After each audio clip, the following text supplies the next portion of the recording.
Assalamualaikum warahmatullahi wabarakatuh. Alhamdulillah wassalatu wassalamu ala Rasulillah wa ala alihi wa sahbihi wa man nasarahu wa wala. Subhanaka la ilma lana illa ma 'allamtana innaka antal alimul hakim. Wa la hawla wa la quwwata illa billahil aliyil azim. Yang dihormati Al-Fadhil Tuan Imam, pengerusi dan ahli-ahli jawatan kuasa Masjid Kota Damansara, para pegawai, seterusnya para jamaah yang dirahmati Allah Subhanahu wa taala sekalian. Alhamdulillah, bersyukur kepada Allah Subhanahu wa taala kerana dapat bersama-sama pada pagi yang berbahagia ini dalam program kuliah subuh. Ini untuk saya sendiri kuliah subuh ulung selepas MCO. Hampir 2 tahun tak berceramah dah. Jadi kalau tergagap tu minta maaf lah tuan-tuan.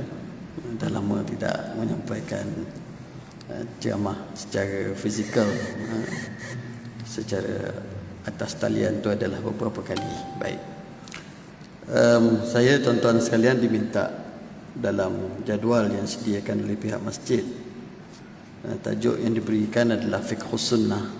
Walau bagaimanapun malam tadi bila saya cari kitab tu, kitab saya dekat pejabat. Jadi saya work from home semalam. Jadi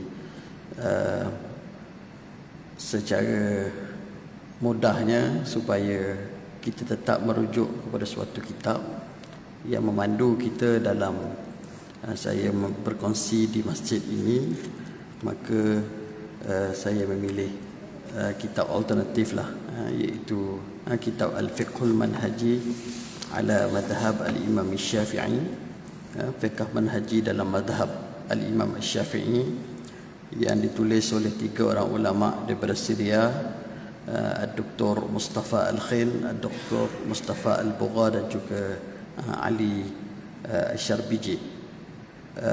Dan kitab ini adalah kitab moden, kitab moden, bukan kitab lama, kitab moden yang ditulis dan mengambil fiqh dalam madhab Al-Imam Syafi'i. Dan kita memilih bab, kita mulakan dengan bab fil muawadati wal muamalat, kitab yang berkaitan dengan muawadat. Muawadat ini iaitu transaksi-transaksi yang ada elemen exchange, ada elemen pertukaran. Jadi transaksi yang ada 2 parti dan 2 parti itu melakukan pertukaran. Dan dimulakan bab ini dalam kitab ini adalah dalam jilid yang ketiga lah. Dan versi yang ada dekat rumah saya ni ada 3 jilid, dan jilid yang ketiga yang merupakan tajuk-tajuk yang bersifat muawadat dan juga muamalat dan juga muamalat maliyah, transaksi-transaksi kewangan ini. Jadi yang pertama sekali tuan-tuan sekalian ialah dalam bab yang ini, yang ketiga ini adalah tentang al-bay', tentang jual beli, tentang jual beli, yang mana pengarang kita, saya tidak berhasrat untuk membaca baris demi baris lah. Saya petik sahaja, kalau baris demi baris tak tahu bila nak habis kitab kita ni. Jadi saya memetik kesimpulan-kesimpulan yang ada di dalamnya, kerana pengajian kita ini lebih bersifat applied science kan, bersifat gunaan, untuk kita gunakan dan memandu perjalanan hidup kita, dan perkara-perkara yang bersifat terlampau teknikal dan mikro itu kita tinggalkanlah dalam perbahasan jawatan kuasa fatwa. Jawatan kuasa fatwa dia tengoklah benda-benda yang terlampau teknikal. Untuk kita ini kita lihat perkara-perkara yang bersifat applied, bersifat gunaan, insya-Allah. Baik. Jadi perkataan al-bay' ialah perkataan yang Allah Subhanahu wa taala sendiri menggunakan di dalam Al-Quranul Karim, dan juga ada dalam beberapa hadis Nabi sallallahu alaihi wasallam, yang mana secara bahasanya al-bay' adalah jual beli ataupun pertukaran sesuatu dengan sesuatu, sama ada kedua-duanya dalam bentuk benda ataupun bukan benda. Muqabalatu syai'in bi syai'in sawa'un akana malaini am la. Jadi yang disebutkan sebagai jual beli itu adalah pertukaran. Dia mesti pertukaran. Benda dia antara sesuatu dengan sesuatu, sama ada kedua-duanya benda ataupun bukan benda. Kedua-duanya benda maksudnya assets to asset. Bukan benda macam kita beli air lah kan. Hakikatnya air ni pun mal, harta, dan the price, harga yang kita bayar ataupun harga jugalah, harga. Dan termasuk dalam definisi al-bai' ini yang dibahaskan oleh para ulama, ada yang sampai ke peringkat sewaan ataupun ijarah pun memasukkannya di dalam mafhum al-bai'. Sebab bila kita menyewa sesuatu, maka berlaku juga elemen mubadalah, elemen pertukaran, exchange kan, iaitu kita mesti membayar rental, bayar sewa kepada orang yang memberikan sewa, lessor ataupun muajir, dan kita sebagai mustajir penyewa mesti membayar counter value kepada orang yang memberikan sewaan kepada kita tersebut.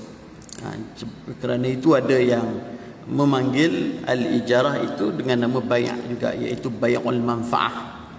Bai'ul manfa'ah, membeli manfaah. Jadi bila kita sewa rumah orang, kita sewa kereta orang, apa yang kita beli? Kita beli manfaah. Kita membeli usufruct, benefit entiti tersebut, dan sebagai counter value-nya ialah kita membayar dalam bentuk rental, sewaan yang kita berikan kepada pemiliknya.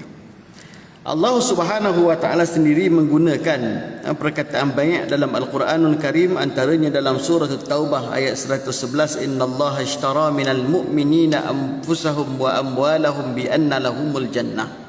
Allah Subhanahu wa taala ishtara. Jadi dalam ayat ini digunakan perkataan ishtara yang pengarang kita mengatakan al-bai' dan asy-syira' dalam bahasa Arab boleh digunakan dengan makna jual dan juga beli. Jadi bila Allah menggunakan perkataan ishtara, sesungguhnya Allah Ta'ala membeli daripada orang-orang yang beriman itu jiwa, raga dan harta benda mereka dengan counter value, iaitu ada gantinya, bi'an lahumul jannah, dengan ganjaran syurga. Dan ayat lain, fastabshiru bi bai'ikumul ladzi bay'atum bih, maka bergembiralah kamu dengan jual beli yang telah kamu lakukan, iaitu kamu telah memberikan sesuatu dan kamu dapat galang gantinya, maka bergembiralah kamu dengan galang ganti yang kamu perolehi dengan setelah daripada kamu memberikan ataupun memberikan sesuatu itu. Jadi kamu dapat counter value-nya, fastabshiru, bergembiralah kamu. Saya ada nota sebenarnya tuan-tuan, tapi dekat dalam komputer pejabat, nanti kuliah akan datang. Saya dah summarizekan kitab ni, saya share dengan Tuan Haji Fadil. Jadi tuan-tuan nanti boleh buka handphone lah untuk tengok ringkasan nota tersebut untuk memudahkan rujukan. Baik. Dan dalam satu hadis Nabi sallallahu alaihi wasallam, Nabi menggunakan perkataan yabi' la yabi'ir rajulu ala bai'i akhihi. Janganlah seseorang itu menjual di atas jualan saudaranya. Jadi pengarang kita kata ini maksud yabi', jual di sini maksudnya jangan membeli. Jangan membeli. Jadi yang disebut di sini adalah berkaitan dengan kalau seseorang telah melakukan pembelian, maksudnya penjual pun dah menjual kepadanya, maka janganlah dia membeli di atas pembelian orang itu.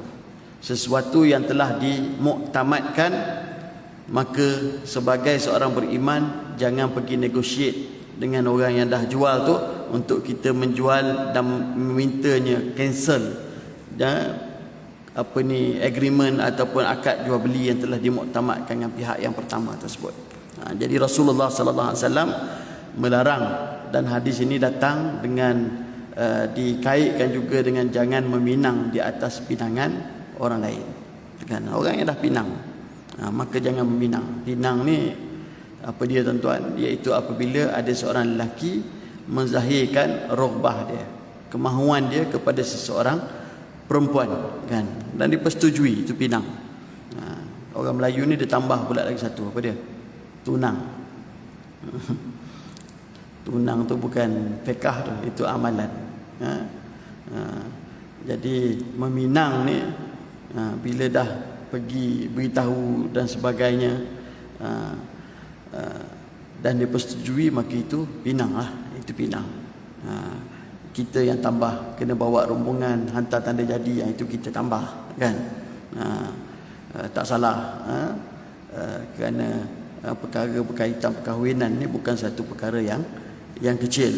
Jadi kalau itu adalah untuk menzahirkan kesungguhan, maka bukanlah suatu perkara yang dilarang. Baik. Jadi dari sudut bahasa itulah bai'un, iaitu menukarkan sesuatu dengan sesuatu yang lain. Dari sudut istilah, ini teknik fiqahnya. Dari sudut istilah, para fuqaha mengatakan jual beli adalah akad. Dia adalah akad, adalah kontrak. Kontrak itu bahasa Inggeris, akad itu bahasa Arab. Bahasa Melayu apa dia? Perjanjian. Bahasa Melayu adalah perjanjian. Jual beli ialah akad yang merujuk kepada pertukaran sesuatu dengan harta yang lain bagi tujuan pemilikan yang kekal. Bagi tujuan pemilikan yang kekal. Dalam definisi lain, mubadalatu malun bimalin ala wajhin makhsus bitaradi tamlikan wa tamallukan, iaitu tukar satu barang dengan suatu barang yang lain dalam bentuk yang pelbagai. Ada banyak jenis lah kan, nanti kita akan jumpa kat belakang. Dalam dan memberikan kesan tamlik, memberikan kesan pemilikan, transfer of ownership, pertukaran pemilikan, dan pengambilan pemilikan, menjadikan ownership bertukar di antara kedua-dua pihak yang berkontrak, muta'aqidan. Jadi kalau kita pergi kepada definisi ini, sekiranya berlaku di sana transaksi yang tidak menggunakan perkataan jual dan beli, tetapi ada substansnya, intinya ada sama dengan definisi ini, maka itu adalah jual beli. Contoh, air saya bagi pada air saya, milik saya bagi kepada Tuan Haji Fadil. Saya kata, Tuan Haji, saya bagi hadiah air, tapi Tuan Haji bagi saya RM10. Apa tuan-tuan? Itu jual beli, kerana dia menepati inti kepada definisi mubadalatu malun bimal. Dia bukan jual beli kalau saya kata, Tuan Haji, saya jual air kepada Tuan Haji, tapi tak payah bagi saya apa-apa. Saya guna perkataan jual, tapi tak ada counter value. Jadi itu bukan jual beli. Itu bukan jual beli. Walaupun saya tidak menggunakan perkataan saya jual, tetapi saya minta counter value, maka kita balik kepada inti, balik kepada substance, kan? Itu jual beli. Itu adalah jual beli. Jadi dekat luar tu tuan-tuan boleh test lah. Ada transaksi yang jenis beli sabun percuma pinggan. Cuba tuan-tuan jumpa makcik tu, makcik, saya sabun saya tak nak, saya nak yang percuma je, pinggan. Dia bagi tak? Tak bagilah kan? So sebenarnya percuma ke tak percuma pinggan tu? Tak. Yang sebenarnya tuan-tuan bukan beli sabun percuma pinggan, tuan-tuan telah membeli sabun dan pinggan. Sebab nak dapatkan sabun dan pinggan tu, tuan-tuan kena bagi, kan, counter value-nya, duit yang tuan-tuan bayar tersebut. Jadi apa-apa yang itulah definisinya, dan definisi ini suatu perkara yang mustahak. Dan apa implikasinya? Implikasinya adalah tamlik, bertukar milikan secara kekal, kata pengarang kita, bagi tujuan pemilikan yang kekal. Apabila saya jual handphone saya kepada satu pihak lain, maka bertukarlah pemilikan. Apabila kontrak itu dimeterai, kontrak itu dimeterai, yang mustahaknya adalah ibramul aqdi, execution of the contract, walaupun the consequences Kan, konsekuen ni adalah perkara yang dilakukan selepas pada kontrak itu belum berlaku. Apa dia? Contoh, saya jual handphone saya harga RM1,000 kepada Tuan Imam, bayar minggu depan. Bayar minggu depan. Membayar minggu depan itu adalah obligation dalam kontrak, tanggungjawab dalam kontrak. Tetapi pemilikan telah bertukar ataupun tidak? Pendapat ulama majoriti yang kata pemilikan telah pun bertukar. Pemilikan telah bertukar. Dengan semata-mata kita execute the contract, pemilikan telah pun bertukar. Membayar itu adalah consequence. Itu adalah kesan daripada kontrak. Jadi apabila kita sebut telah berlaku pertukaran, akan adalah implikasi sekiranya berlaku sesuatu. Apa contoh sesuatu tersebut? Imam kita bawa handphone ni, kemudian berjalan keluar daripada masjid kita, melintas satu longkang, salah pegang, handphone masuk dalam air. Duit saya RM1,000 tak bayar lagi, tapi handphone masuk dalam longkang dah, rosak. Jadi apa cerita handphone ni? Boleh tak imam datang jumpa saya, ustaz, tak jadi belilah sebab saya tak bayar lagi harga kat ustaz kan? Ambil balik lah. Ataupun saya jual kereta saya harga RM20,000 untuk dibayar dalam masa 2 bulan kan, tak bayar apa lagi, tapi kontrak dah dibuat. Saya jual, dia jawab saya beli, kunci dia ambil, dia pun undur keluar daripada kawasan rumah saya, bom, datang lori langgar, dia pun masuk balik, Ustaz Nazri tak jadi belilah. Macam mana kita nak test benda tu dari sudut fiqh kan? Jadi dari sudut fiqhnya, kontrak jual beli telah termeterai, hutang saya jangan lupa bayar, kereta tu awak punya, dengan ibramul aqad tadi, dengan kita dah melakukan transaksi tadi, maka semua risiko berkaitan dengan kereta tadi tangguhlah sendiri. Sebab it is your car, not my car. But don't forget to pay my money. Kan? Ini perspektif bila kita melihat dari sudut definisi ini.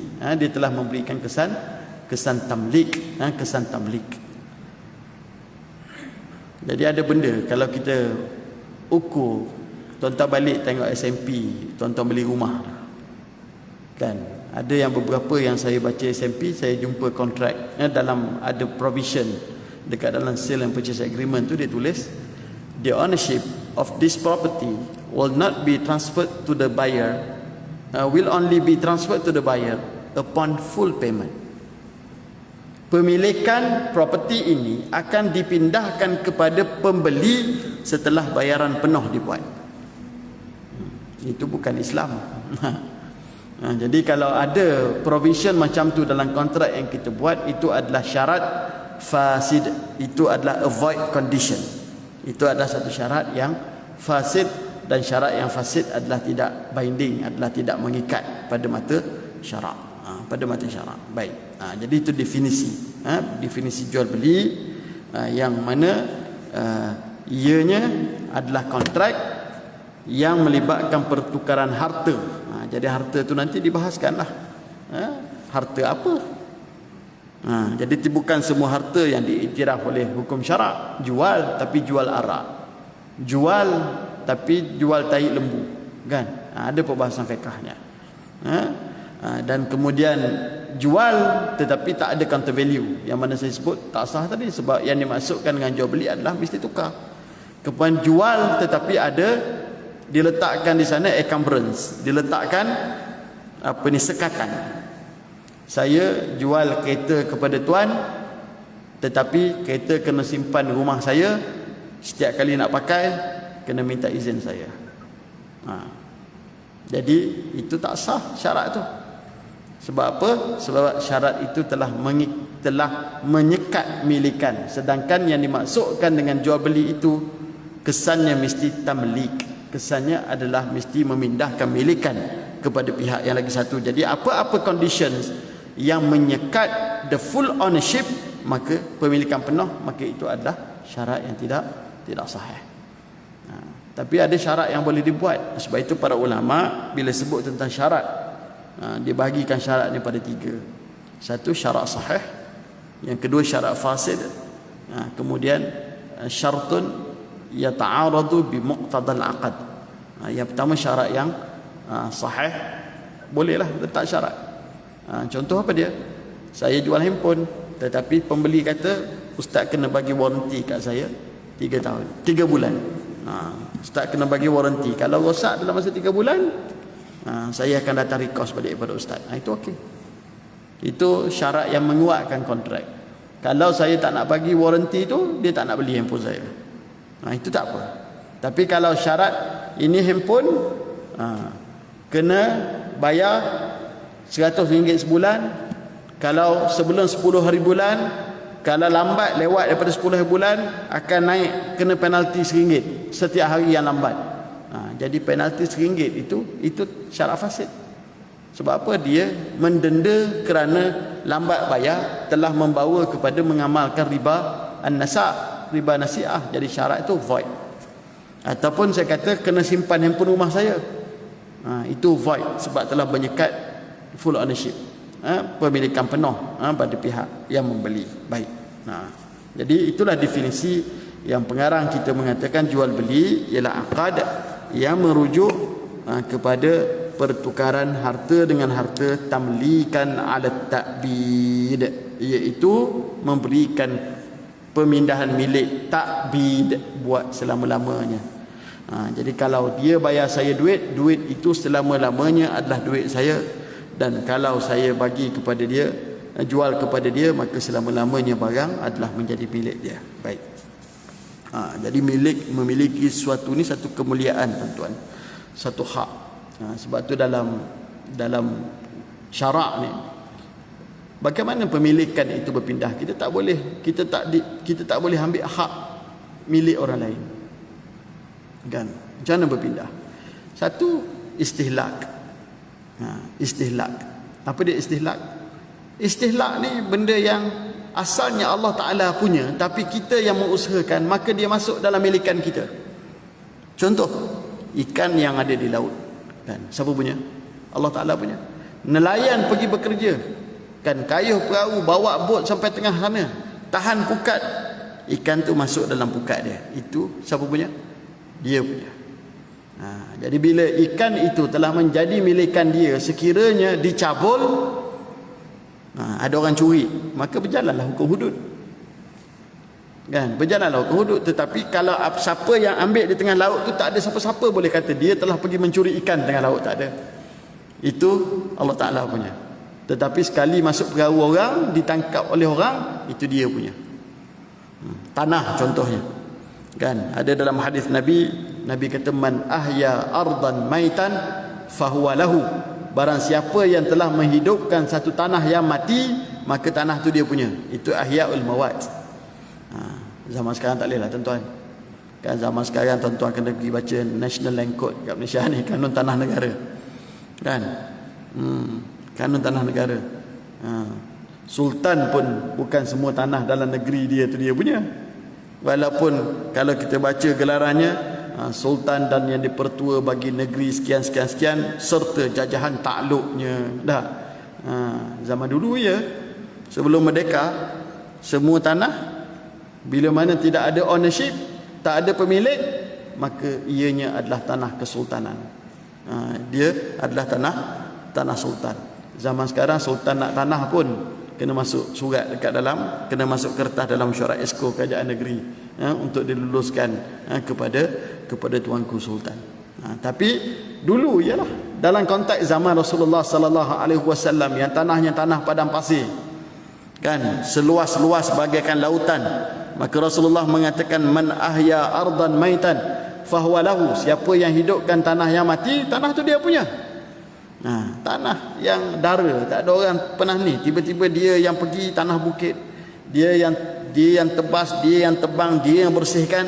Balik kepada literal hadis tadi, dialah yang punya. Tapi sekarang kena langkat surat kepada autoriti pejabat tanah dan sebagainya untuk mendapatkan kelulusan. Jadi itu istihlak. Itu adalah istihlak. Yang kedua, inilah yang kita nak bincang, iaitu dengan cara kontrak-kontrak ni. Handphone saya punya kekal menjadi saya punya. Dia hanya berpindah kepada orang lain dengan sebab kontrak-kontrak. Apa dia? Saya jual, kontrak lah. Kalau saya tak jual pun, saya sewakan handphone saya. Ada orang nak pakai handphone, dia tak ada handphone, dia datang jumpa saya, dia kata, "Ustaz, saya nak sewa handphone Ustaz." Saya kata, "Boleh RM10 sebulan." Jadi saya sewakan. Dan bila sewa, hukumnya hukum sewa lah. Ownership kepada korpus, kepada barang ni masih saya punya. Saya sewakan rumah saya kat orang, rumah tu masih saya punya. Dia punya apa? Dia punya usage, manfaat. Dia membayar kepada saya benefit tu yang dia ni. Kalau kita sewakan rumah kita, apa yang menjadi hak kepada penyewa? The shelter, kan? Manfaat dia duduk kat rumah, teduh, itulah yang dia bayar kepada kita pada setiap bulan. Pada setiap bulan. Dah ada hukum lah kat situ, kan? Apa-apa yang berkaitan dengan ownership kepada manfaat, kosnya patut ditanggung oleh pemilik manfaat. Apa-apa yang berkaitan dengan kos, berkaitan dengan barang, maka ditanggunglah oleh pemilik barang.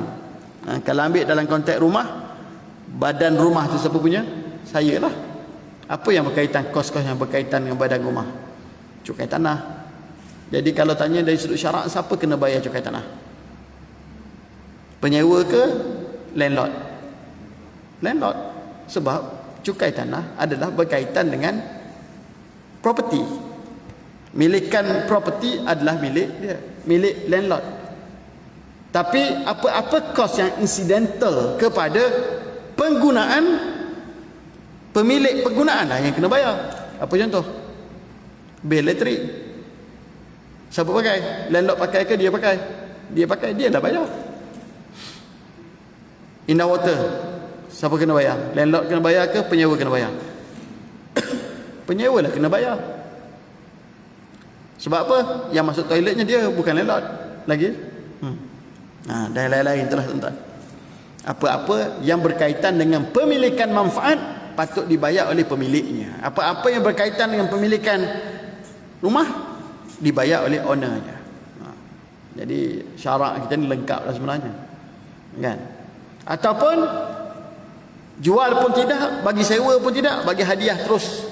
Tu haji, ini hadiah. Berpindah tak pemilikan? Berpindah, nama pun hadiah, dia berpindah tanpa perlu ada apa-apa counter value. Jadi itu cara kedua bagaimana pemilikan berpindah dalam arti syarak. Yang ketiga ialah al-irth, pewarisan. Pewarisan. Apa dia? Seorang mati, maka baliklah pada hukum. Adalah zawil huquq, adalah orang-orang yang berhak. Walakum nisfu ma taraka azwajukum illam yakul lakum walad, kan Al-Quran Allah kata. Bagi kamu separuh harta isteri kamu sekiranya isteri kamu mati tidak meninggalkan anak. Kan, isteri saya mati tak ada anak contohnya, separuh harta dia tu saya punya. Separuh je tuan-tuan. Itu hukum syarak. Jangan kita kata dia bini aku, 100% dia punya, aku punyalah. 100% harta dia tu aku punya. Kita terus lupa bapak dia ada lagi yang patut dapat 1/6, mak dia dapat 1/6, kan? Dan adalah hukum tu dipanggil apa? Faraid. Hukum faraid. Kalau kita cabul, cabul maksudnya kita melampau lah. Hak orang lain pun kita pergi sapu sekali. Maksudnya kita telah mencabut milikan orang yang ada hak kepada harta tersebut. Jadi itu satu jenayah yang besar lah yang telah dilakukan oleh kita sebagai seorang hamba Allah Subhanahu wa taala. Menjawablah kita dekat akhirat. Sebab apa? Kita dah ambil walaupun seinci tanah. Kan kita pergi alih batu sempadan macam orang kampung-kampung dulu kan. Dia alih batu sempadan nak bagi nampak dia punya tu luas. Kan? Ataupun apa lagi? Apa sajalah. Kan? Duduk kat rumah taman ke? Kalau kita pergi buat pagar sampai masuk kawasan kawan sebelah, kita dah ambil hak orang. Bukan benda yang patut diringankan lah, sebab dia melibatkan milikan. Baik. Yang seterusnya, masyru'iyatuhu, pensyariatannya. Pensyariatan. Kesahihan jual beli mengikut syarak ini adalah diperakui berdasarkan kepada dalil-dalil Al-Quran, Sunnah dan juga ijma' ulama. Dalam Al-Quranul Karim, Allah Subhanahu wa taala dengan jelas telah menghalalkan jual beli ketika menjawab golongan yang ingkar dan mahu mempertahankan amalan riba, kerana bagi mereka riba adalah sama dengan jual beli. Allah berfirman, wa ahallallahu al-bai'a wa harrama riba. Allah telah menghalalkan al-bai' wa harrama riba, dan Allah telah mengharamkan riba. Ini dalam surah Al-Baqarah ayat 275. Ini cerita kelompok yang nak mempertahankan riba berbicara dengan Rasulullah sallallahu alaihi wasallam. Mereka kata serupa je riba ni dengan jual beli ni. Innamal bai'u mithlur riba. Sesungguhnya jual beli ini sama sahaja dengan riba. Riba yang kami dok buat, yang kami dok amalkan ni pun ada untung, kan? Untuk mencari keuntungan, maka jual beli pun mencari keuntungan juga, kan? Jadi perbahasan ni dari dulu, tuan-tuan, sampai sekarang pun kan serupa je. Jadi nak ceritanya serupa mungkin pada mata awak, tapi tak sama. Allah Subhanahu wa taala menjawab, kan, dalam ayat yang panjang tu, alladzi la ya'kuluna ar-riba la yaqumuna illa kama yaqumul ladzi yatakhabbathu asy-syaitanu minal mas dzalika bi annahum qalu innamal bay'u mithlu ar-riba wa ahallallahu al-bay'a wa harrama ar-riba faman ja'ahu maw'izatun min rabbih fantaha falahu ma salafa wa amruhu ila Allah wa man 'ada fa ulaika ashabun nar hum fiha khalidun. Allah kata orang yang makan riba ini, mereka itu nanti di akhirat akan terhayang-hayang bagaikan disentuh oleh syaitan. Yang demikian itu adalah kerana mereka berkata jual beli itu serupa je dengan riba. Dan Allah menjawab, wa ahallallahu al-bai'a wa harrama riba. Allah halalkan jual beli, Allah haramkan riba.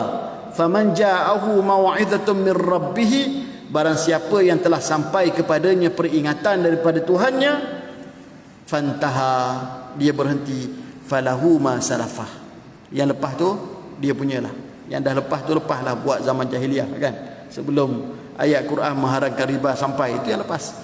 Tetapi siapa yang sampai, yang lepas. Tapi waman ada, siapa yang dah tahu dianya haram, ada, patah balik, buat lagi, faulaika ashabun nar hum fiha khalidun. Mereka itulah penghuni neraka dan kekallah mereka di dalamnya, kata Allah Subhanahu wa taala. Jadi ayat ni mengajar untuk umat Islam kena lihat the notion of halal and haram. Jangan nampak perspektif komersial untung saja. Memanglah riba untung, jual beli pun untung. Ukuran Islam bukan duduk dekat untung, ukuran Islam duduk dekat halal dan haram. Wa ahallallahu al-bai'a wa harrama riba. Allah halalkan dan jual beli, Allah haramkan riba. Jadi ukuran Allah, ukuran agama kita ni duduk pada halal dan haram, bukan duduk pada untung. Jadi salah ke cari untung? Tak salah. Carilah keuntungan tapi dengan cara yang halal. Apa kata dengan dapat untung tapi haram? Tak boleh, kan? Mencari untung tetapi dengan cara yang haram, maka itu satu perkara yang tidak diizinkan oleh syarak. Jadi ayat ini dalil bahawa jual beli itu adalah halal. Ayat ni pula dengan jelas, orang putih kata explicit, wa ahalla, Allah kata, dan Allah telah menghalalkan. Allah telah menghalalkan benda yang beyond any reasonable doubt, kan, melampaui sebarang keraguan. Ini bukan benda yang impliedly, yang Allah cuma sebut lagu, kan, menggambarkan ataupun apa dia bahasa Melayu, bahasa Inggerisnya impliedly. Tapi ayat ini explicitly, Allah secara jelas guna perkataan dia halalkan. Dia bukan kata dia haruskan ke, dia bukan kata boleh ke, tak, dia kata dia halalkan jual beli, dia haramkan riba. Secara eksplisit disebutkan oleh Allah, dan ini adalah satu dalil yang kuat. Baik. Yang kedua adalah firman Allah Subhanahu wa taala dalam surah An-Nisa. Allah sebut, ya ayyuhalladzina amanu la ta'kulu amwalakum bainakum bil batil illa an takuna tijaratan an taradin minkum. Wahai orang beriman, jangan kamu makan harta sesama kamu dengan cara yang batil kecuali dengan jalan tijarah, dengan jalan perniagaan antara minkum, yang ada saling reda meredai di antara kamu. Jadi jangan makan. Allah guna perkataan takulu. Kata pengarang kita, makan yang dimaksudkan dalam ayat di atas ialah mengambil. Jangan mengambil. Allah menggunakan perkataan makan kerana biasanya makanlah yang menjadi matlamat dalam pengambilan harta, kan? Yang duk cari duit banyak-banyak ni nak makan. Nak makan. Jadi itu ultimate activity lah. Bekerja ke apa ke dan sebagainya, akhirnya makan. Dan Allah pun menggunakan ayat wala ta'kulu, kan? Ya, la ta'kulu, jangan kamu makan harta sesama kamu kecuali dengan jalan tijarah, dengan jalan perniagaan. Jadi aktiviti paling banyak berlaku dalam perniagaan ni jual belilah. Dan itu pun bila bahas tentang ayat yang pertama tadi, wa halallahu al-bai'a tu, Allah Ta'ala halalkan jual beli dan Allah haramkan riba. Ada ulama tafsir mengatakan bukanlah maksudnya hanya jual beli yang halal, ada lagi aktiviti lain yang halal. Tetapi kenapa Allah menyebut tentang al-bai', jual beli di situ? Sebab yang musya', kan, yang paling banyak manusia buat jual belilah yang halal. Macam kita lah, pagi ni celik mata datang sembahyang kat masjid. Hari ni berapa benda tuan-tuan nak buat jual beli sampai ke petang, sampai nak tidur orang, kan? Ada orang dah mula menempah makanan pakai grab food, itu jual beli. Singgah kat kedai kejap lagi beli surat khabar, jual beli. Kemudian singgah dekat sisi minyak, isi minyak kereta, itu jual beli. Jadi jual beli ni, kalau tuan-tuan kira daripada lepas habis kuliah sampai ke malam kan, tak tahu berapa banyak jual beli tuan-tuan buat. Tapi sewa menyewa ada. Apa benda nak buat? Sewa rumah orang sekali itulah sewa, tak adalah sewa hari-hari, kan? Kita masuk kontrak sewa menyewa. Perkongsian, syirkah, musyarakah, bukan kerja hari-hari. Yang kerja hari-hari kita buat adalah jual beli. Peniaga tu pun hari-hari yang dibuat adalah trading. Tijarah tu adalah banyaknya adalah jual beli. Baik. Dan Allah menyebutkan antaradin minkum, yang ada saling reda meredai. Sebab tu mazhab kita Syafi'i, kita bincang kat belakang nanti. Mazhab kita ni mensyaratkan mesti ada ijab qabul. Mesti ada ijab dan qabul. Apa maksud ijab? Ijab maksudnya tawar, qabul terima. Itu maksud ijab qabul, kan? Jadi mesti ada ijab, mesti ada qabul. Kenapa ijab dan qabul ni perlu? Kerana kedua-duanya ini reflect taradin. Dia membuktikan belah berlaku saling reda meredai. Telah berlaku mutual consent. Telah berlaku willing buyer, willing seller. Sebab, dan apa buktinya? Buktinya saya jual, saya beli. Saya jual, tuan. Yang pembeli kata saya beli. Dia bukan simpan dalam hati aku reda ni, tak. Dia beritahu saya beli. Maksudnya dia reda. Jadi sepatutnya kalau kita dah sebut tu kena reda lah. Janganlah mulut cakap lain, hati cakap lain. Saya pernah bawa kawan makan nasi dagang EU4 di Keramat. Ada satu kedai nasi dagang sedap. Dan dia orang Terengganu, saya pun orang Terengganu. Ini cerita bila ni? Tahun 2000, 2004, 2005 dulu lagi. Nasi dagang waktu tu RM5 sepinggan. Bila beli, tengok, pergi apa ni, parking penuh, dia yang pergi beli. Lepas tu masuk dalam kereta. Masuk kereta je, dia kata mahal nak mampus. Kan, mahal nak mampus. Saya tanya, ada kau kata saya beli tak? Ada. Makcik tu saya kata saya jual, jadi dia pun jawab saya beli. Kalau dah makcik tu kata saya jual, dia jawab saya beli, janganlah masuk kereta kata mahal nak mampus, kan? Sepatut makna saya jual saya beli tu dia carry meaning willing buyer, willing seller. Dia membawa makna taradi, saling redha, meredai. Jadi kalau tak redha kena bayar RM5 sebungkus, letaklah balik nasi tu, janganlah beli. Kan? Janganlah dah beli, dah bayar masuk kereta kata mahal nak mampus. Kan, itu tak faham the substance ataupun muqtada, maksud sebenar ijab dan qabul tadi. Okey, ada soalan. Jadi itu matlamat kepada jual beli yang diharuskan, iaitu ada redha meredai. Dan buktinya adalah tadi. Tapi ada tak tuan-tuan buat pembelian yang tak ada ijab qabul, ada tak? Nanti kita bahas panjang lah. Tapi ulama mengizinkan kalau yang jenis kecil-kecil, terutama sekali dalam situasi moden hari ini, itu tak mengapa. Contoh pada tuan-tuan pergi Giant, ada tanda harga tak? Zaman sekarang ni dengan undang-undang dia wajib letak tanda harga. Jadi kita pun dah tahu, ambil tu tak payah tanya pekedai lah.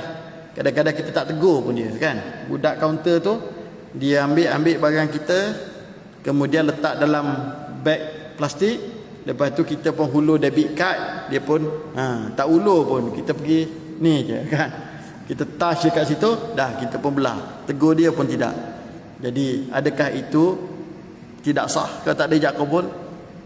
Jadi ini adalah hukum-hukum semasa lah. Fundamentals dalam syaraknya mesti ada ijab qabul. Tapi yang berlakunya macam tu, masyarakat terima ke tidak? Masyarakat menerima. Kan? Ada tak bercanggah? Ada. Ada tak elemen taradi? Ada. Tetapi embedded within the transaction. Dia dah embed kat dalam. Dia tak disebut secara jelas, tapi wujud kat dalam. Contoh lain, tuan-tuan beli air daripada vendor machine lah. Beli air daripada vendor machine, kan, air harga RM1. Tuan-tuan masukkan duit RM1, air keluar 1. Ada ijab qabul tak? Ada tuan-tuan kata saya beli, mesin jawab saya jual. Nah, tak ada lagi mesin yang didesain sebut saya jual. Kalaupun mesin itu didesain saya jual, mesin itu bukan orang. Orangnya, ownernya adalah operator, vendor itu. Itu ownernya. Tapi adakah kita nak kata oleh kerana tak ada ijab dan qabul tak sah beli air daripada vendor machine? Tidak. Kan? Ada tak elemen taradi? Ada, embed dekat dalam tu ada. Apa buktinya? Operator tu dia dah design dah sistem tu. Kalau kau letak duit 9%, tak tambah lagi 10%, jangan harap air aku keluar. Kita pun dah tahu dah. Dia tulis RM1, masuk 9% memang confirm tak keluar airnya. Kena tambah 10% lagi, baru keluar. Jadi walaupun tak ada disebut saya jual saya beli, taradi yang Allah Ta'ala sebut tu ada dekat dalam tu. Yang Allah Ta'ala mengatakan antara minkum, ada kat dalam itu. Jadi itu daripada ayat Al-Quran. Kita tengok satu hadis dan juga ijma' sikit, lepas tu kita jawab soalan tuan-tuan. Manakala yang kedua adalah dalil dari sunnah Nabi sallallahu alaihi wasallam. Ada banyak hadis. Sudah tentu kalau kita pergi buka kitab hadis, kita jumpa kitabul bai', banyaklah kat dalam tu. Tapi yang dipetik oleh pengarang kita ialah satu hadis Nabi sallallahu alaihi wasallam yang Nabi mengatakan la ay ya'khudha ahadukum hablahu fayatiya bi husmatil hatabi ala dhahrihi fayabi'aha fayakuffu Allahu biha wajhahu khairul lahu min ay yas'ala an-nas a'tauhu aw mana'uhu. Nabi sallallahu alaihi wasallam mengatakan, sesungguhnya perbuatan seseorang kamu mengambil talinya lalu dia pergi memikul seikat kayu api di atas belakangnya lalu menjualnya, Allah dengan itu menjaga mukanya, kemuliaan marwahnya, itu lebih baik daripadanya meminta-minta daripada manusia ramai, sama ada manusia memberi ataupun manusia tidak memberi. Jadi yang fokus kita berkaitan dengan baik ni, dalam hadis ni Nabi kata fayabi'ahu. Seseorang ambil tali, pergi cari kayu api, pikul kayu api atas belakang, berusaha, walaupun barangkali pada setengah mata masyarakat mengatakan itu kerja yang hina, tetapi itu kerja yang bermarwah, lalu dia menjualnya, itu lebih baik kata Nabi SAW daripada dia pergi minta-minta ke orang. Pergi minta ni ada orang bagi, ada orang tak bagi, kan? Terpaksa tebalkan muka. Jadi fokus fayabi'ahu. Selain daripada itu, hadis ini cerita mulianya berusaha untuk mencari rezeki. Sebab tu kita akan jumpa pula hadis-hadis lain kan, yang mengatakan seorang suami pun yang keluar mencari rezeki demi untuk menyuap ke dalam mulut isteri dan anaknya, itu jihad. Itu ada satu jihad. Jadi rasakanlah kemuliaan untuk mencari rezeki kepada keluarga. Dan dalam satu hadis lain, Nabi sallallahu alaihi wasallam berkaitan dengan perbuatan Nabi, Sayyidatuna Aisyah radhiyallahu anha mengatakan annan nabiyya ishtara ta'aman min yahudiyyin ila ajalin warahanahu dir'an min hadid. Aisyah kata Rasulullah sallallahu alaihi wasallam telah membeli. Jadi Nabi pun buat kerja membeli ni. Ini membuktikan bahawa membeli ni satu benda yang harus. Nabi sallallahu alaihi wasallam telah membeli ta'aman min yahudiyyin. Nabi beli daripada siapa? Dengan orang Yahudi. Berarti berjual beli dengan orang bukan Islam itu pada asasnya harus. Nabi membeli dengan Yahudi ila ajalin, dengan bayaran tangguh, berhutang pula tu kan. Nabi beli dengan orang Yahudi, bayar pula dengan harga tangguh. Jadi tak salah untuk membeli dengan harga tangguh. Warhanahu dir'an min hadid. Lepas tu Nabi bagi pula jagaran. Yahudi tadi dah bayar tangguh, ada collateral tak? Ada security tak? Nabi bagi pula perisai. Nabi yang diperbuat daripada besi kepada Yahudi tadi, ibaratnya kalau Nabi gagal untuk membayar balik harga makanan tadi, Yahudi tadi boleh recourse kepada ni tadi. Dia boleh lelong lah, boleh dispose, boleh jual. Dan daripada jualan itu ambillah duit yang terhutang ni Rasulullah sallallahu alaihi wasallam. Kecuali Nabi menebusnya dengan cara datang bayar balik harga makanan, maka bawa balik semula lah perisai baginda sallallahu alaihi wasallam. Dan kemudian yang akhir sekalinya ialah, dan jual beli ni ijma' ulama.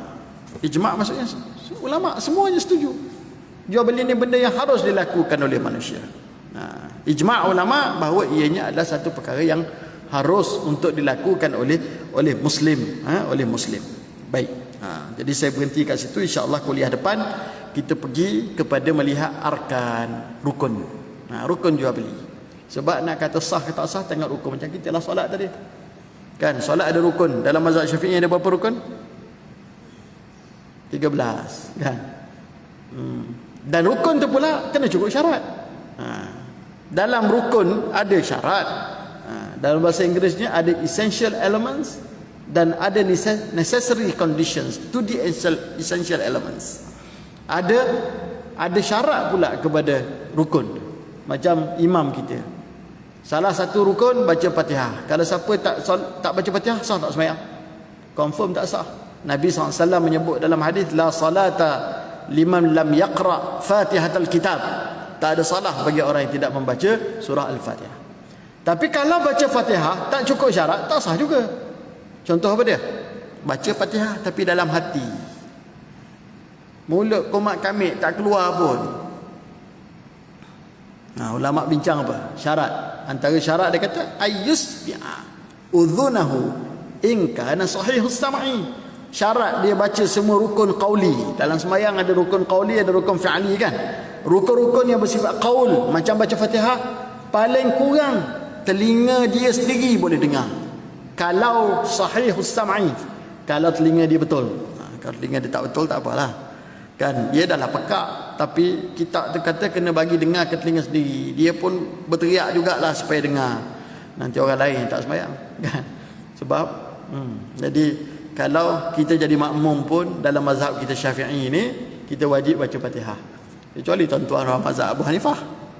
Kan orang mazhab Abu Hanifah, kalau tuan-tuan pergi sembahyang dekat mana? Pergi sembahyang dekat Pakistan ke, lepas imam baca Fatihah dia diam je. Sebab mazhab dia mengatakan apabila mendengar imam baca Quran, maka yang belakang kena diam. Dia balik pada ayat Quran, fa idza quri'al Quran fastami'u lahu wa ansitu. Bila mana dibaca kepada kamu Al-Quran, kamu kena dengar dan kamu kena diam. Tetapi mazhab kita Syafi'i mensyaratkan supaya makmum pun kena baca. Jadi seorang imam yang cermat, dia cuba tawafuq, dia cuba kompromis di antara kedua-duanya, Selepas daripada dia selesai membaca Fatihah, dia bagi kelapangan masa sikit supaya makmum sekira-kira berjaya menamatkan Fatihah, baru dia memulakan bacaan surah. Supaya dia boleh kompromis di antara kedua-duanya. Jadi begitu jugalah dalam jual beli, maka ada rukun, dan kita lihat syarat-syarat satu persatu pada kuliah yang akan datang. Baik, ada soalan Tuan Haji Fadil bagi ni. Adakah beli barang daripada internet haram sebab ia ada penangguhan dalam pembeli memberi barangan kepada pembeli? Baik. Nombor satu, beli melalui internet. Sebenarnya bukan internet lah, beli e-commerce kan. Menggunakan saluran-saluran moden ini satu perkara yang disepakati oleh para ulama, boleh sekiranya cukup syarat. Kan? Bahkan nanti kita akan jumpa tentang majlisul aqad. Kan, majlis akad mesti dibuat dalam satu majlis. Yalah, definisi dulu majlis lain. Sekarang majlis dengan bantuan teknologi telah pun berkembang. Tuan-tuan pun dah tengok kan. Satu ketika dulu kita duk sembang je bab nikah secara online. Zaman dulu. Kalau tanya boleh tak dulu? Dia jawab. Akan kata tak boleh. Walaupun Abdul Karim Zaidan menulis dalam kitab dia dah lama dah saya baca. Daripada tahun 2000 lagi saya dah baca dah. Abdul Karim Zaidan menulis tentang nikah menggunakan aplikasi moden. Tapi kita selepas PKP baru keluar fatwa. Kan, itu pun dengan penuh berhati-hati. Berhati-hati itu kerana supaya orang tak salah guna, kan, supaya masyarakat tidak menyalahguna. Baguslah berhati-hati itu. Jadi sekarang majlis ni kan dah luas. Dulu bila sebut nikah dalam mesti dilakukan satu majlis, ini kena duduk dekat dalam satu premis yang sama. Sekarang pengantin lelaki duduk sana, pengantin perempuan duduk sini dan sebagainya. Kan, pengantin perempuan tak penting, yang penting pengantin lelaki dengan wali tu yang akan menikahkan, duduk dua lokasi berbeza. Jadi aplikasi moden akhirnya diterima sebagai satu perkara yang boleh termasuk jual beli. Jadi barang ditangguhkan untuk diberi kepada penjual, tak ada masalah. Kan, kita bayar duit dulu, dia potong dah kredit kad kita, barang sampai 3 hari kemudian, tak ada masalah. Kecuali apa dia? Kecuali kalau barang itu adalah barang ribawi. Yang tu kita kena tengok, terperinci sikit, insya-Allah nantilah.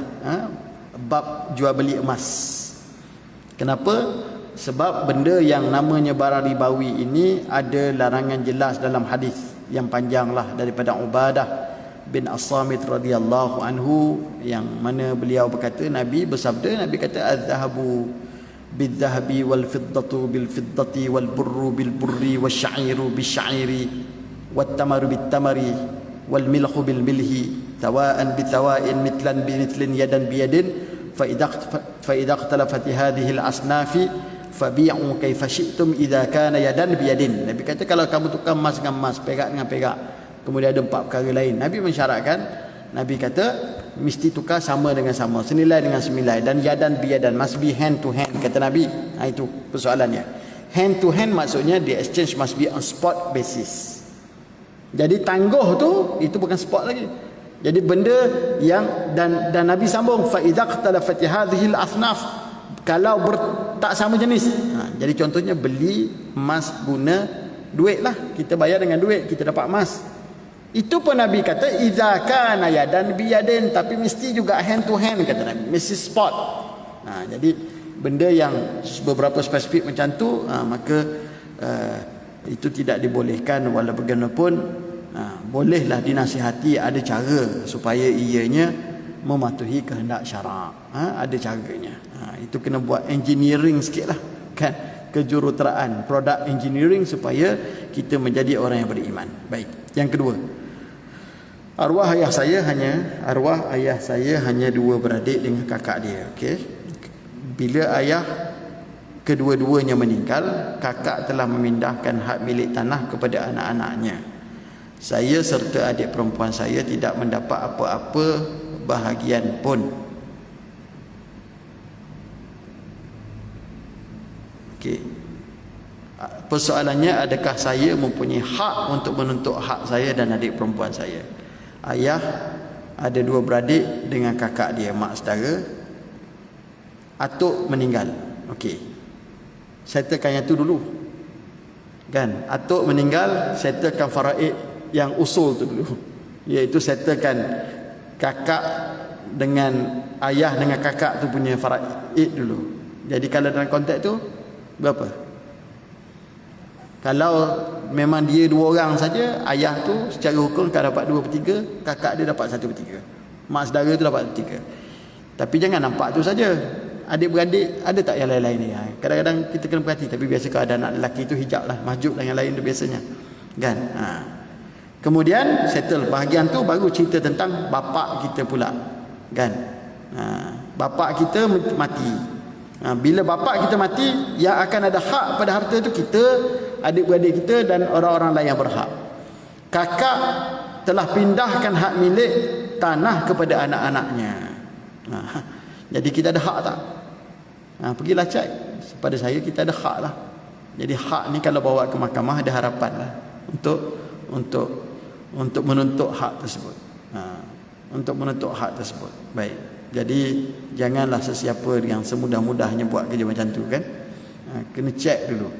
Sebab tu walaupun macam tabung haji kan, duduk kempen supaya dibagi per nama nomini, EPF pun dia minta kita submit nomini. Hakikat nomini itu apa dia? Nomini itu bukan bererti dia penerima. Saya tulis nama isteri saya sebagai nomini kepada EPF saya pun bukan maksudnya 100% harta itu untuk isteri saya. Isteri saya itu adalah pemegang amanah untuk menyelesaikan EPF tersebut dengan cara faraid kepada sesiapa yang berhak. Kalau saya nak bagi kepada isteri saya kena bagi semasa saya masih hidup ni. Rumah saya tu saya kena tukar awal-awal lagi kepada nama dia. Itu tak ada masalah, sebab boleh dianggap dilihat itu adalah hibah, itu bukan faraid, sebab pemberian semasa hidup. Berlaku pada saya sendiri tuan-tuan. Arwah mak saya 2 beradik, laki dan perempuan, dengan 4 saudara saya. Nenek saya masih ada semasa mak saya meninggal. Kalau ikut hukum apa dia? Ikut hukumnya mak saya dah tak dapat apa-apa lah, sebab dia dah meninggal lebih dulu daripada mak dia. Dan saya ni anak mak saya tak ada apa-apa lah, sebab mak saya dah meninggal kan. Sebab mak saya dah meninggal lebih awal daripada nenek saya. Jadi walau bagaimanapun nenek saya, dia panggil cucu dia dah, dia panggil saya, dia kata Ri, yang sebelah, sebab tanah tu mak dengan ayah saya bina rumah di atas tanah nenek saya. Jadi nenek saya kata, anak dia 2 orang tengah dua kan, seorang dia panggil Mek, seorang dia panggil Awang. Mak saya dia panggil Mek lah. Bapa saudara saya dia panggil Awang. Dia kata mak tua, saya panggil dia mak tua lah. Mak tua, waktu Mek ada dulu, mak tua beritahu dah yang mana bawah rumah Mek tu hak Mek, dia kata. Yang mana yang di bawah rumah nenek saya, mak saya tu, itu mak saya punya lah sampai ujung sana. Yang mana yang sebelah sini ni bapa saudara saya punya. Jadi itu pemberian semasa hidup. Kalau benda itu tidak berlaku, kami anak-anak ni tak ada hak langsung. Kami tak ada hak, sebab mak kami telah meninggal lebih awal daripada mak dia, sebelum agihan faraid dibuat. Jadi kami tidak ada hak. Jadi benda ni kita kena hormat. Sebab tu ayat faraid tu, cuba tuan-tuan tengok dekat ujung ayat Allah Ta'ala guna perkataan apa? Allah tulis perkataan tilka hududullah. Allah tulis, itu ayat Allah Ta'ala. Selepas Allah cerita pasal faraid ni, hujung itulah hudud, itulah batasan-batasan Allah. Sebab apa? Sebab memang akhir zaman manusia selepas turun ayat tu, itulah yang menggoyangkan dia. Bila timbul bab harta ni, imannya jadi goyang. Imannya jadi goyang. Tapi kalau manusia tu faham hakikat hududullah, ini batasan-batasan Allah, Allah tentukan macam ni patut kamu urus, manusia tu patut ada iman yang menjadikan dia takut dalam menguruskan harta tersebut. Jangan sama sekali mencabul hak orang lain dalam persoalan harta tersebut.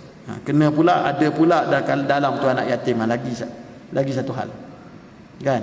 Macam saya lah, mak dengan ayah saya meninggal lebih awal. Adik saya waktu tu yang paling kecil sekali umur 11 tahun kan. Yang paling kecil sekali dah 11 tahun, syndrome Down betul tak pula adik bongsu saya. Jadi dia punya hak tu kepada harta yang mak ayah tinggal tu at the mercy of older brothers and sisters. Kalau kami yang tua-tua ni buat kerja tak betul, makan harta dia yang anak yatim ni. Kan? Jadi benda macam tu kena dilihat. Soalan yang terakhir. Okey, trend perniagaan masa kini ada yang menawarkan buy now pay later seperti my IOU pay hola'ah. Okey. Ini soalan dah spesifik. BNPL ni pun saya tak tahu. Jadi saya kena study dulu BNPL ni apa, barulah saya boleh memberikan jawapan, insya-Allah. Tuan Haji pada ingatkan saya jawab pada ni pada kuliah yang akan datang, insya-Allah. Baik. Itulah saja tuan-tuan sekalian untuk pagi ini, sebagai mukadimah kuliah kita, insya-Allah kita sambung pada kuliah kita yang akan datang. Aqulu ma tasma'un wa astaghfirullahal azim li wa lakum. Wassalamualaikum warahmatullahi wabarakatuh. Bismillahirrahmanirrahim. Alhamdulillahirabbil alamin. Wassalatu wassalamu ala asyrafil anbiya'i wal mursalin wa ala alihi wa sahbihi ajma'in. Allahumma nawwir qulubana binuri hidayatik kama nawwartal arda binuri syamsika abadan abadan bi rahmatika ya arhamar rahimin. Allahumma rabbana atina fid dunya hasanah wa fil akhirati hasanatan wa qina adzabannar. Walhamdulillahi rabbil alamin.